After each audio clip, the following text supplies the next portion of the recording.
નમસ્કાર દર્શક મિત્રો, આજરોજ ખંભાત ખાતે પરશુરામ જયંતીની ઉજવણી કરવામાં આવી હતી.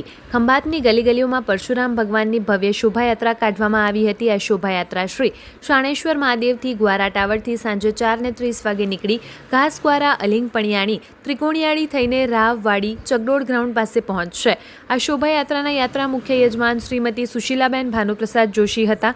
બ્રહ્મભોજનના 84 વડા વાસુદેવ કોડના રહીશ વિપુલભાઈ હિન્દુપ્રસાદ આચાર્ય દ્વારા તેમના માતૃશ્રી સ્વર્ગવાસી તન્મનબેન આચાર્ય તથા પિતાશ્રી ઇન્દુલાલ કુલ્લા શંકર આચાર્ય દ્વારા રાખવામાં આવ્યું હતું. આ અમૂલ્ય અંગે સૌ ભૂદેવો શોભાયાત્રામાં પછી જ રહ્યા હતા અને શોભાયાત્રા ખંભાતની ગલી ગલીએ ફરી હતી. સાથે સાંજે 7:30 વાગે બ્રહ્મભોજનનો પણ મહાપ્રસાદ રાખ્યો હતો અને નિમંત્રણ ખાતા બ્રહ્મ સમાજ ટ્રસ્ટ ખંભાત, નવન્યાત બ્રહ્માંડ સમાજ ખંભાત દ્વારા ઉજવણી કરવામાં આવી હતી. આવા જ અવનવા સમાચારો માટે જોતા રહો અર્થ પડકાર ન્યૂઝ. સંવાદદાતા ગીતા જોશી, હેડ ઓફિસ, ગાંધીનગર. જોતા રહો અર્થ પડકાર ન્યૂઝ અને અમારી ચેનલને લાઇક, શેર અને સબસ્ક્રાઇબ કરવાનું ભૂલશો નહીં.